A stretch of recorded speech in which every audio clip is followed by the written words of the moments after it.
बंगाल गई, ममता दीदी नहीं गई, उनका अपमान हुआ। और जब नालंदा गई तो न नीतीश बाबू गए, न सम्राट चौधरी गए,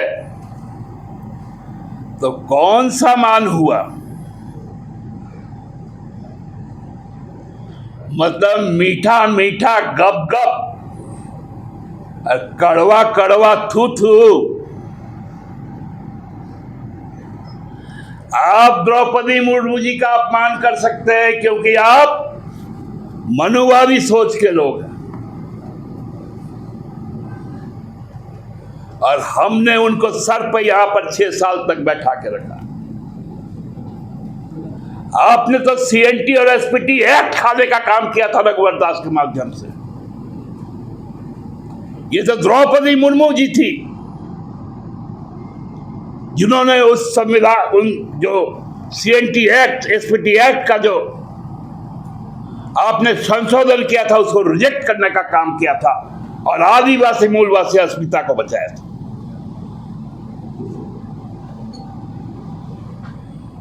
आपका रघुवर दास, जिसको आपने राज्यपाल भी बनाया था,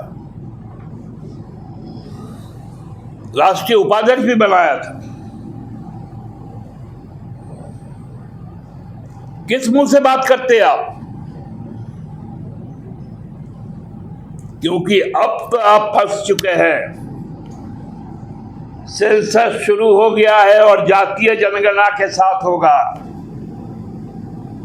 और जब महिला आरक्षण होगा तो 27% ओबीसी भी होगा,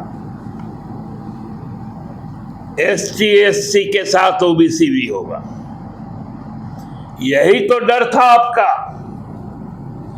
कि ओबीसी के नाम पे राजनीति करेंगे, खुद को ओबीसी बोलेंगे,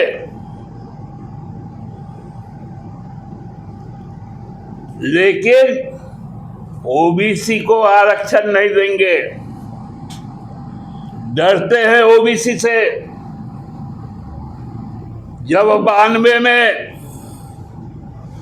मंडल कमीशन का रिपोर्ट आया, वीपी सिंह ने ओबीसी को आरक्षण दिया, आपने डरकर कमंडल उठा लिया था। कमंडल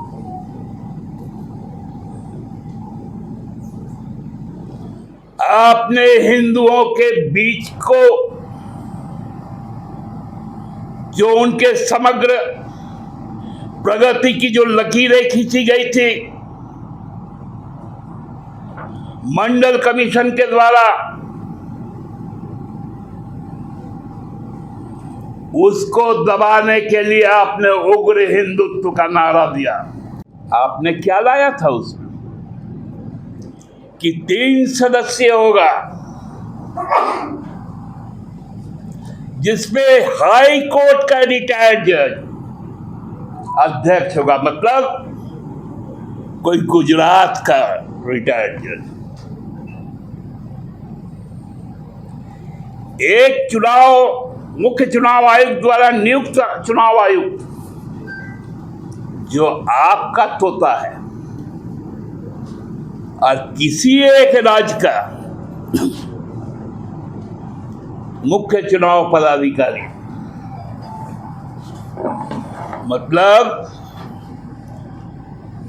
अंडमान निकोबार का भी यदि मुख्य चुनाव पदाधिकारी है, उसको राजस्थान का, केरला का, मेघालय का डेमोग्राफी और टोपोलॉजी मालूम। क्या खेल खेलने गए थे मोदी जी? पकड़ा गए तो देश के झंडों को भी अब सामने ले आए। ठीक ही कहा था राहुल गांधी जी ने, ये आप तो जादूगर है, फंस गए इस बार, काला कपड़ा निकल गया हाथ से।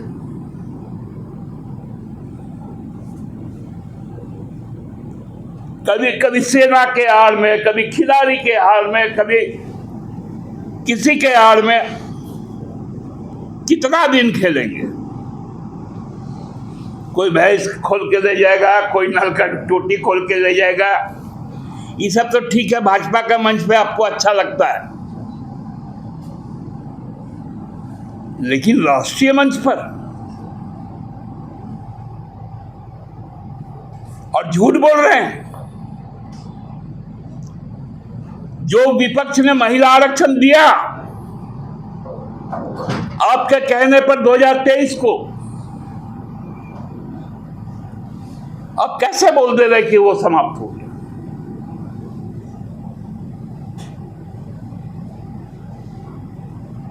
और अभी ढोल पीट रहा है सब, बाहर बाहर से लोगों को बुलाया जा रहा है ढोल पीटने।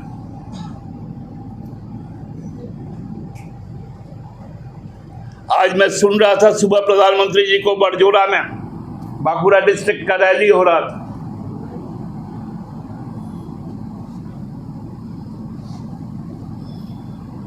बोल रहे थे हमने संथाल महिला को राष्ट्रपति बनाया।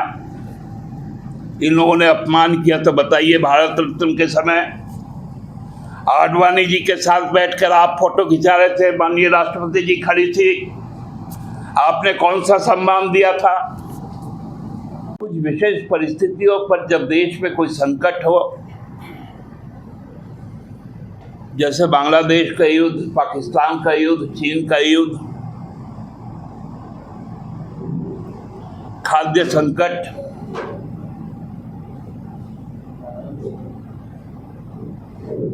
कोरोना का विपत्ति काल, उस वक्त में राष्ट्र को संबोधन करने का कि जो राष्ट्रीय जो समस्या है, जो चुनौतियां हैं, उससे सरकार कैसे निपटेगी, सरकार के क्या प्लान है, और लोगों में एक भरोसा देने के लिए प्रधानमंत्रियों का संबोधन होता है।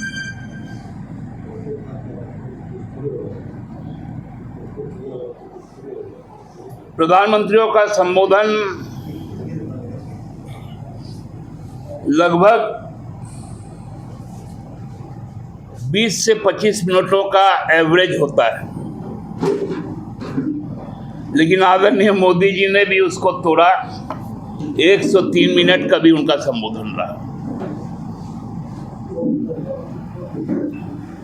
ये मैं एक भूमिका के तौर पे आप लोगों को बताता हूं, लेकिन कल का संबोधन भी 29 मिनट का था। और पहली बार देश ने प्रधानमंत्री को 4 तिरंगे के सामने खड़ा होकर देश के सबसे पुराने राजनीतिक दल के साथ साथ राष्ट्रीय राजनीतिक दल के साथ साथ देश के समाजवादी विचारधारा के साथ साथ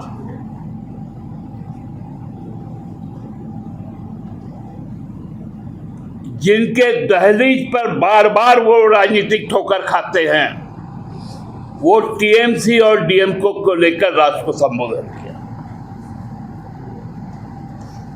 जघन्य और लज्जास्कर उनका यह राजनीतिक वक्तव्य था। राष्ट्र पताका के सामने वो देश के प्रधानमंत्री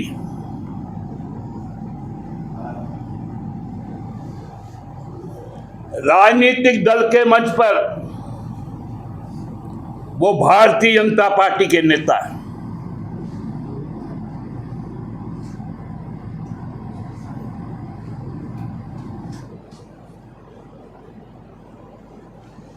जिस प्रकार से उन्होंने संविधान पर आघात किया था, यही आघात वो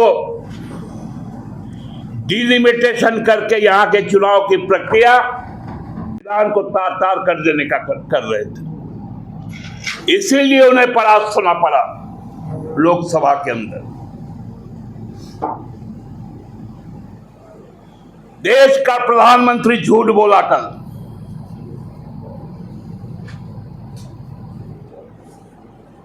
कि विपक्ष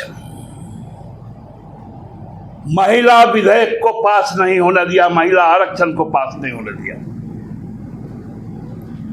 देश को झूठ बोला प्रधानमंत्री ने। भाजपा का नेता तो झूठा है ही, इस देश का प्रधानमंत्री भी झूठा है। सितंबर 2023 को संविधान का 106वां जो रिफॉर्म हुआ, कॉन्स्टिट्यूशनल रिफॉर्म हुआ, उसमें महिला आरक्षण आज भी सुरक्षित है। 33% महिला आरक्षण आज भी जिंदा है और वो तब तक जिंदा रहेगा जब तक भारत का संविधान रहेगा। उसका इंप्लीमेंटेशन में, क्रियान्वयन में आपने वादा खिलाफी की। उसमें लिखा है 2025 में जनगणना होगी, तत्पश्चात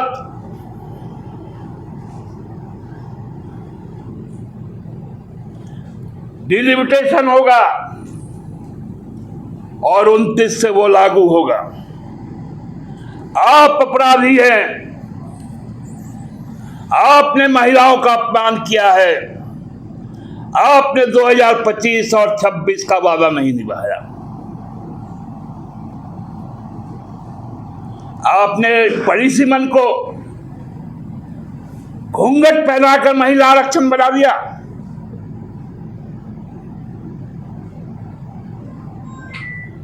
अब तक हमारे यहां 2 बार परिसीमन हुआ है देश में, उसकी परंपरा रही है कि सुप्रीम कोर्ट का रिटायर्ड जज उसका कमीशन का चेयरमैन होता है। उसमें 50 मेंबर रहते हैं, जिसमें आधे मेंबर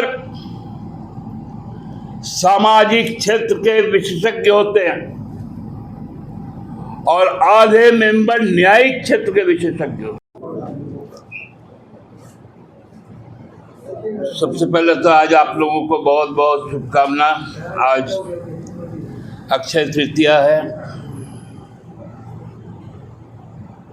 आपका स्वास्थ्य, आपका समृद्धि, आपकी शांति और आपकी प्रगति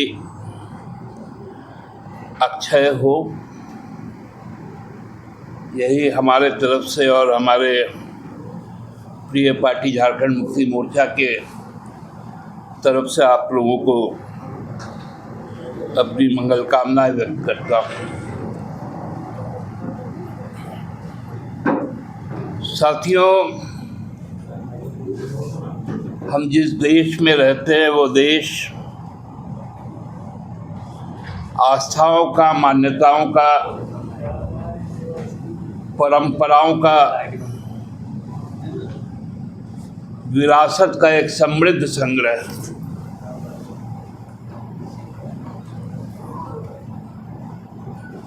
ये केवल सामाजिक समृद्धता नहीं है, ये राजनीतिक और लोकतांत्रिक और संवैधानिक भी समृद्धता है। मैं आज इस बात को इसलिए कह रहा हूं क्योंकि कल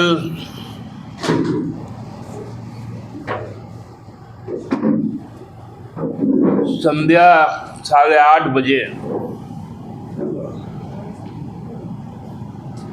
देश के माननीय प्रधानमंत्री ने देश को संबोधन किया और यह संबोधन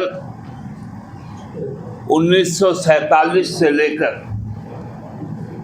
आज तक के सभी प्रधानमंत्रियों का जो राष्ट्र के नाम संबोधन होता है उसका 80वां कड़ी था। 2025 में 14 अगस्त को आदरणीय प्रधानमंत्री जी ने राष्ट्र के नाम संबोधन किया था। वो 79वां वार था। पहला संबोधन जवाहरलाल नेहरू जी ने किया था 1947 में, और कल का संबोधन 80वां संबोधन था। इस बीच में हमारे जितने भी प्रधानमंत्री हुए, ज़्यादातर समयों पर स्वतंत्रता दिवस के पूर्व संध्या पर ही उनका राष्ट्र के नाम संबोधन होता है।